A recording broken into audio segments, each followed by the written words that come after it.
नमस्कार, 3 बजे की खबरों में आप सभी दर्शकों का बहुत बहुत स्वागत है। आप देख रहे हैं टीवी 9 भारतवर्ष। मैं हूं आपके साथ निधि वासंदानी। बताएंगे आपको कि आज किस तरह से ताकत का प्रदर्शन किया है रूस ने।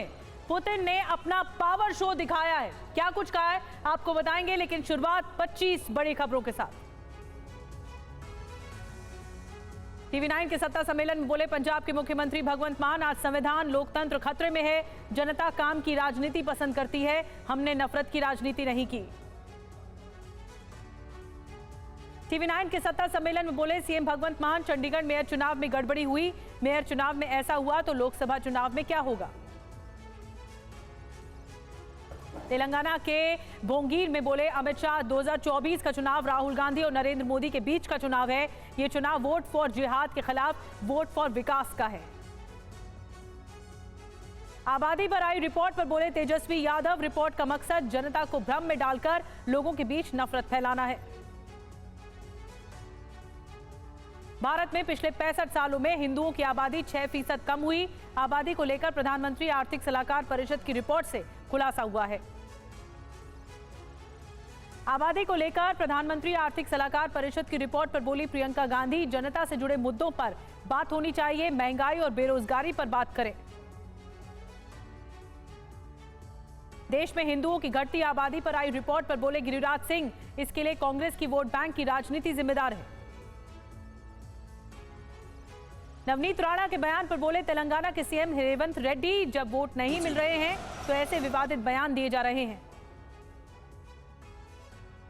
नवनीत राणा के विवादित बयान पर बोले असदुद्दीन ओवैसी, मैं मोदी जी को बोलता हूं कि आप 15 सेकंड नहीं 1 घंटा दीजिए, हम देखना चाहते हैं कि आप में कितनी इंसानियत बची है। अकबरुद्दीन ओवैसी के पुराने बयान पर नवनीत राणा का विवादित बयान, कहा 15 सेकंड पुलिस हटा लो, दोनों ओवैसी भाइयों का पता नहीं लगेगा।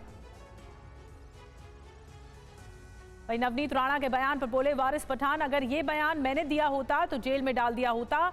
पुलिस को बयान पर संज्ञान लेना चाहिए, चुनाव आयोग को भी एक्शन लेना चाहिए। चुनावी रैली में सैम पित्रोदा के रंगभेद वाले बयान पर प्रधानमंत्री के सवालों को पी चिदम्बरम ने नस्लीय टिप्पणी बताया। भोजपुरी एक्टर पवन सिंह ने दाखिल किया नामांकन, बिहार की काराकाट सीट से निर्दलीय चुनाव लड़ रहे हैं पवन सिंह। मंडी सीट से कांग्रेस प्रत्याशी विक्रमादित्य सिंह ने नामांकन दाखिल किया। राजीव शुक्ला ने कहा विक्रमादित्य 2 लाख वोटों के अंतर से जीत हासिल करेंगे। मंडी से कंगना रनौत हैं बीजेपी की उम्मीदवार।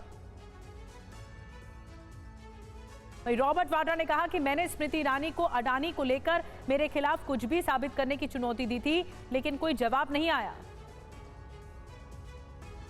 सैम पित्रोदा के रंगभेदी बयान की सीएम योगी ने निंदा की है, कहा कांग्रेस को पित्रोदा के बयान के लिए माफी मांगनी चाहिए। यूपी के डिप्टी सीएम केशव प्रसाद मौर्य ने कहा कि कांग्रेस पार्टी ने मुस्लिम लीग की तरह काम किया, देश में समान नागरिक संहिता की जरूरत है। ममता सरकार पर बोले बीजेपी प्रत्याशी दिलीप घोष, जिन लोगों ने महिलाओं और गवर्नर के सम्मान के साथ खिलवाड़ किया, उनका एक दिन विसर्जन जरूर होगा।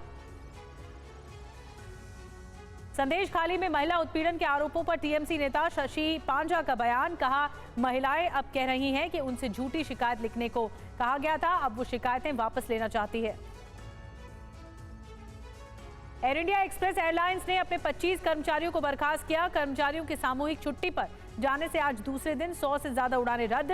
कर्मचारियों पर शाम 4 बजे तक ड्यूटी ज्वाइन नहीं करने पर बर्खास्तगी का एक्शन होगा। कोरोना वैक्सीन का जारी विवाद पर बोले अखिलेश यादव, चंदे के लालच में बीजेपी ने करोड़ों लोगों की जान खतरे में डाल दी।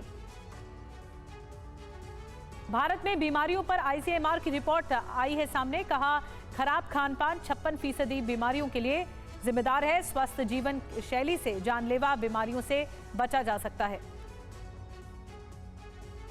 वहीं कल से शुरू होने जा रही 4 धाम यात्रा, कल केदारनाथ, गंगोत्री और यमुनोत्री धाम के कपाट खुलेंगे। वहीं बद्रीनाथ कपाट 12 मई को खुलेंगे। आज रूस के विजय दिवस पर पुतिन का संबोधन सामने आया, कहा पश्चिमी देश दूसरे विश्व युद्ध का नतीजा भूल चुके हैं, हमें अपनी ताकत पर पूरा भरोसा है।